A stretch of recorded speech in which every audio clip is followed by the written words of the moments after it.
आप सब लोगों का स्वागत है हिमाचल प्रदेश के ऊपर आधारित एक स्पेशल सीरीज हिमाचल की कहानी में। इस सीरीज में हम लोग हिमाचल प्रदेश के अलग अलग डिस्ट्रिक्ट्स के इतिहास को जानने का प्रयत्न कर रहे हैं। अंतिम वीडियो में हम लोगों ने देखा कि किस तरह से शिमला डिस्ट्रिक्ट के अंदर हम लोगों को मल्टीपल प्रिंसली स्टेट्स देखने को मिलती थी। आज के वीडियो में हम लोग शिमला और ब्रिटिश एम्पायर के रिलेशन को समझेंगे। जैसा कि आप सब लोगों को पता है, सन 1864 ईस्वी में अंग्रेजी हुकूमत के द्वारा शिमला को अपनी समर कैपिटल डिक्लेयर किया गया। लेकिन सन 1864 से पहले भी ब्रिटिश हुकूमत और शिमला का रिलेशन हम लोगों को देखने को मिलता है। अगर हम लोग शिमला की बात करें तो शिमला उस समय की क्योंथड़ रियासत का हिस्सा हुआ करता था और उस एरिया को अंग्रेज़ों ने क्योंथड़ रियासत से लिया था।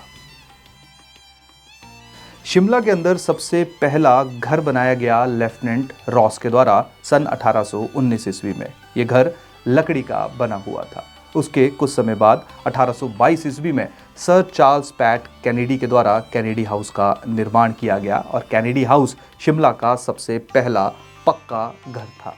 ये वही कैनेडी हाउस है जहाँ पे 1827 ईस्वी में लॉर्ड एमहर्स्ट विजिट करेंगे और यहीं पे ही कुछ समय रहेंगे।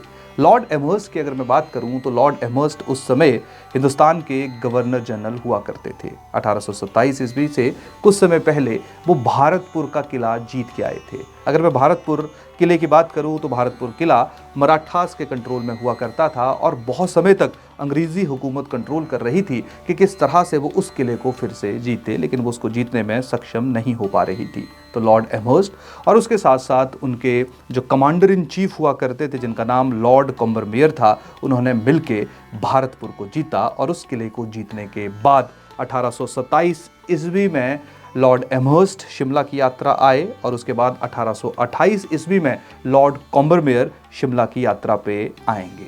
जब हम लोग लॉर्ड कॉम्बरमेयर की बात करते हैं तो इनका शिमला के इतिहास में कंट्रीब्यूशन देखने को मिलता है। जाखू हिल्स के लिए 3 माइल रोड का निर्माण लॉर्ड कॉम्बरमेयर के द्वारा किया गया और उसके साथ साथ जाखू हिल्स के नीचे एक नाला बहा करता था, वहां पे इनके द्वारा वुडन ब्रिज का भी निर्माण किया गया। कैनेडी हाउस के बाद जो अगली महत्वपूर्ण कंस्ट्रक्शन हिमाचल प्रदेश के अंदर कंसीडर की जाती है उसका नाम है बेंटिक कासल। बेंटिक कासल का निर्माण 1830 ईस्वी में शुरू हो गया था और इसका निर्माण किया जा रहा था उस समय गवर्नर जनरल बने जिनका नाम था लॉर्ड विलियम बेंटिक, उनके लिए। बाद में लॉर्ड विलियम बेंटिक 1832 ईस्वी में शिमला पहुंचेंगे और वो बेंटिक कासल में कुछ समय गुजारेंगे। बेंटिक कासल के बाद अगली महत्वपूर्ण कंस्ट्रक्शन जो शिमला के अंदर हमें देखने को मिली उसका नाम था ऑकलैंड हाउस। ऑकलैंड हाउस का निर्माण सन 1836 ईस्वी में शुरू हुआ और ये निर्माण शुरू करवाया गया उस समय के गवर्नर जनरल सर ऑकलैंड के द्वारा। इसी घर में सर ऑकलैंड ने ये निर्णय लिया कि अफगानिस्तान के ऊपर ब्रिटिश एम्पायर के द्वारा अटैक किया जाएगा और बाद में अफगानिस्तान के ऊपर ये जो अटैक था इसका पछतावा ब्रिटिश एम्पायर को हुआ। और इसी घर में सर एलनबोरो जो उसके बाद गवर्नर जनरल बने, उन्होंने ये रियलाइज़ किया कि ऑकलैंड हाउस के अंदर निर्णय जो लिया गया था अफगानिस्तान के ऊपर अटैक करने का वो सही निर्णय नहीं था। उसके बाद लॉर्ड हार्डिंज भी शिमला की यात्रा करेंगे और वो भी ऑकलैंड हाउस के अंदर ही रहेंगे। ऑकलैंड हाउस के बाद 1838 ईस्वी में कर्नल रॉथने के द्वारा रॉथने कैसल का निर्माण किया गया। इसको शीशे वाली कोठी के नाम से भी जाना जाता था। अगर हम रॉथने कैसल की बात करें तो ये वही कैसल है जहाँ पे 1881 ईस्वी के बाद सर A.O. ह्यूम रहना शुरू करेंगे और 1885 ईस्वी में सर A.O. ह्यूम के द्वारा जब कांग्रेस को बनाने का आइडिया कंसीव किया जाएगा तो वो इसी घर में किया जाएगा। यही कारण है रॉथने कैसल काफ़ी महत्वपूर्ण है, काफ़ी इम्पॉर्टेंट है। क्राइस्ट चर्च की शिमला के लिए काफ़ी महत्वता है और इसका सबसे पहला कॉर्नर स्टोन रखा गया था उस समय के बिशप ऑफ कैलकाटा जिनका नाम था डेनियल विल्सन और ये रखा गया 9 सितंबर 1844 को।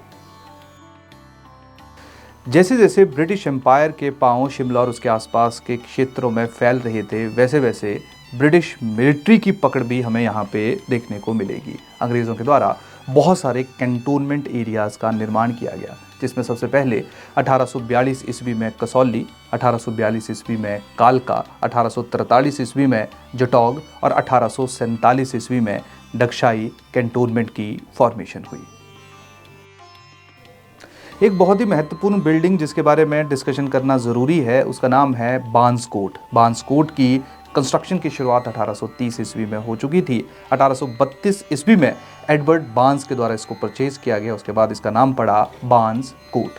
बार्न्स कोर्ट की अगर हम बात करें तो इस समय ये राजभवन के रूप में जाना जाता है, यानी कि हिमाचल प्रदेश के राज्यपाल यहीं पे ही रहते हैं। हालांकि जब हिमाचल प्रदेश की फॉर्मेशन हुई थी तो उस समय राजभवन पीटरहॉफ के अंदर हुआ करता था, लेकिन बाद में वहां पे आगजनी के कारण उसको शिफ्ट किया गया बार्न्स कोर्ट में। इसी कहानी को आगे बढ़ाते हुए हम लोग बात करते हैं पीटरहॉफ की। पीटरहॉफ में सबसे पहले रहने वाले गवर्नर जनरल का नाम था लॉर्ड एल्गिन। लॉर्ड एल्गिन 1863 ईस्वी में पीटरहॉफ के अंदर रहे। उसके बाद 7 गवर्नर जनरल हम लोगों को पीटरहॉफ के अंदर आते हुए देखने को मिलेंगे। 1864 ईस्वी में लॉर्ड लॉरेंस भी यही रहे। लॉर्ड लॉरेंस की खासियत ये है कि ये वही हैं जिन्होंने शिमला को समर कैपिटल डिक्लेयर किया। जब 1876 ईस्वी में लॉर्ड लिट्टन अपनी बीवी के साथ पीटरहॉफ आएंगे तो उनको पीटरहॉफ बिल्कुल भी डिसाइड करेंगे कि गवर्नर जनरल या वाइसरॉय के रहने के लिए एक नई बिल्डिंग का निर्माण किया जाएगा, और वो इसीलिए ऑब्जर्वेटरी हिल के ऊपर एक जगह को आइडेंटिफाई करते हैं जहां पे वाइसरॉय के रहने के घर के निर्माण की शुरुआत होती है। शुरुआती दौर में इसकी जिम्मेवारी दी गई थी कैप्टन कोल को, और बाद में ये रिस्पॉन्सिबिलिटी शिफ्ट की गई सर हेनरी इरविन को। हालांकि लॉर्ड लिट्टन के बाद जो गवर्नर जनरल रहे जिनका नाम लॉर्ड रिपन था, उन्होंने बहुत ज़्यादा इंटरेस्ट जो है इस कंस्ट्रक्शन में नहीं दिखाया, लेकिन बाद में बने गवर्नर जनरल जिनका नाम लॉर्ड डफरिन था, ये 1888 ईस्वी में सबसे पहले इस घर में रहना शुरू करेंगे। इस घर का नाम पड़ेगा वाइस रीगल लॉज। ये वाइस रीगल लॉज वही है जिसको बाद में राष्ट्रपति निवास के रूप में जाना जाएगा, और 1965 ईस्वी में इसका नाम चेंज कर दिया जाएगा Indian institute of advance studies. अब हम लोग बात करते हैं शिमला की एक बहुत ही महत्वपूर्ण बिल्डिंग जिसका नाम है टाउन हॉल। टाउन हॉल की कंस्ट्रक्शन का रेजोल्यूशन पास किया गया शिमला म्यूनिसिपैलिटी के द्वारा 1880 ईस्वी में। 1888 में इसका काम पूरा हुआ। 1907-1908 ईस्वी में जनरल पब्लिक के लिए टाउन हॉल को ओपन किया गया। टाउन हॉल के अंदर ही हमें देखने को मिलता है गेटी थिएटर। 1887 में इसका निर्माण कंप्लीट हुआ, और गेटी थिएटर के अंदर जो सबसे पहला शो हमें देखने को मिलता है उसका नाम था टाइम विल टेल। जैसे जैसे समय आगे बढ़ा वैसे वैसे अंग्रेज़ों ने रियलाइज़ किया कि शिमला तक पहुंचने के लिए रेलवे लाइन की बहुत ज़्यादा आवश्यकता है। यही कारण है ब्रिटिश के द्वारा 19वीं सेंचुरी के एंड में रेलवे निर्माण को शुरू किया गया। 1891 ईस्वी में सबसे पहले वहां पे ट्रेन शुरू की गई। हालांकि पैसेंजर ट्रेन को चलाने के लिए कुछ वक्त लगा। 1903 ईस्वी में सबसे पहले पैसेंजर ट्रेन चली कालका टू शिमला, और इसको फ्लैग ऑफ किया उस समय के गवर्नर जनरल जिनका नाम हुआ करता था लॉर्ड कर्जन। अगर हम लोग बात करें शिमला कालका रेलवे लाइन की तो इसके इंजीनियर का नाम था HS हैरिंगटन। टोटल 60 माइल की डिस्टेंस थी। 103 टनल्स की कंस्ट्रक्शन हुई, और उसमें जो सबसे लंबी टनल है वो टनल का नाम है बड़ोक, और ये टनल 1143 मीटर लंबी है। तो चलिए शिमला के बारे में कुछ महत्वपूर्ण फैक्ट जान लेते हैं। सन 1888 ईस्वी में दुरंद फुटबॉल टूर्नामेंट की इनॉग्रेशन सर मॉर्टाइमर दुरंद के द्वारा की गई। शिमला में मेजर कैनेडी को क्रेडिट दिया जाता है पोटैटो कल्टीवेशन का। शिमला के अंदर एप्पल कल्टीवेशन में 2 लोगों को श्रेय दिया जाता है, जिनमें सबसे पहले हैं सैम्यूल्स इवैन स्टोक, जिनका नाम बाद में सत्यानंद स्टोक्स रहा, जिन्होंने आर्य समाज के इन्फ्लुएंस में आके अपना धर्म परिवर्तित कर लिया और उन्होंने हिंदुइज्म को एम्ब्रेस किया। इनके द्वारा US टाइप एप्पल कोटगढ़ में इंट्रोड्यूस किए गए। इसके साथ साथ शिमला में ब्रिटिश एप्पल इंट्रोड्यूस किए गए अलेक्जेंडर कोट्स के द्वारा। साथ में बात करते हैं लॉरेंस असाइलम की, जिसकी फाउंडेशन 1847 ईस्वी में हुई। लॉरेंस असाइलम हम लोगों को आज सनावर के अंदर देखने को मिलता है। लॉरेंस असाइलम की अगर बात की जाए तो उस समय ब्रिटिश सोल्जर्स के बच्चों को एजुकेशन प्रोवाइड करने के लिए इसकी स्थापना की गई थी। 1882 ईस्वी में रिपन हॉस्पिटल का फाउंडेशन स्टोन रखा गया। ये वही रिपन हॉस्पिटल है जिसको 1990 में दीनदयाल उपाध्याय में कन्वर्ट कर दिया गया। 1904 में सेंट बीट्स कॉलेज की एस्टेब्लिशमेंट हुई। 1907 ईस्वी में शिमला बस स्टैंड की इनॉग्रेशन। 1914 में मैकमोहन लाइन शिमला के अंदर क्रिएट की गई जो ब्रिटिश एम्पायर और चाइना को डिवाइड करती थी। 1925 ईस्वी में लॉर्ड रीडिंग के द्वारा काउंसिल चैम्बर की इनॉग्रेशन की गई, जो बाद में जिसको आप विधानसभा के साथ बाद में रिलेट कर सकते हो। 26 अप्रैल 1930 को विट्ठल भाई पटेल के द्वारा लेजिस्लेटिव असेंबली के प्रेसिडेंट के रूप में रिज़ाइन किया गया और यहाँ से इनके रेजिग्नेशन से हिमाचल में सिविल डिसओबीडियंस मूवमेंट की शुरुआत हुई।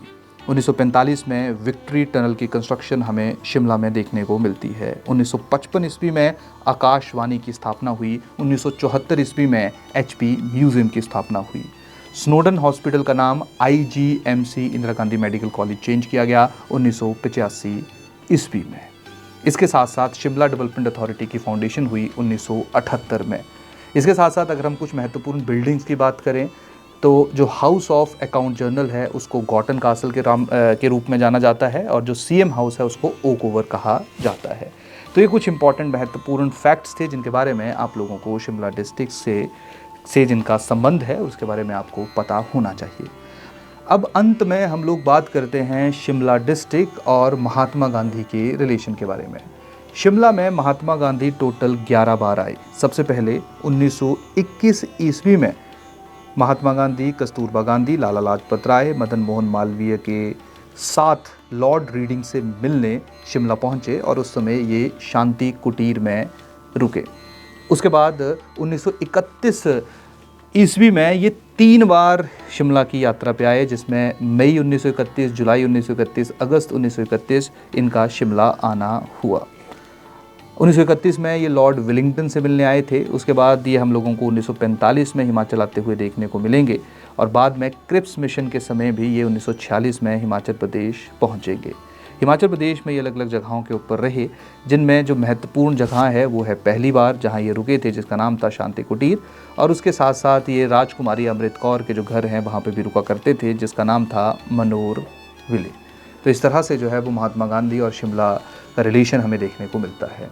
साथ में एक और कहानी भी है जिसका जिक्र आनंद चंद के द्वारा किया गया है अपनी पुस्तक के अंदर, जब वो बताते हैं कि जब उनकी बारात जा रही थी, जुब्बल की राजकुमारी से उनकी शादी हो रही थी, तो उस बारात के दौरान महात्मा गांधी और उनके बीच में मिलाप हुआ और वहाँ पे महात्मा गांधी ने आनंद चंद को और उसकी वाइफ को आशीर्वाद दिया।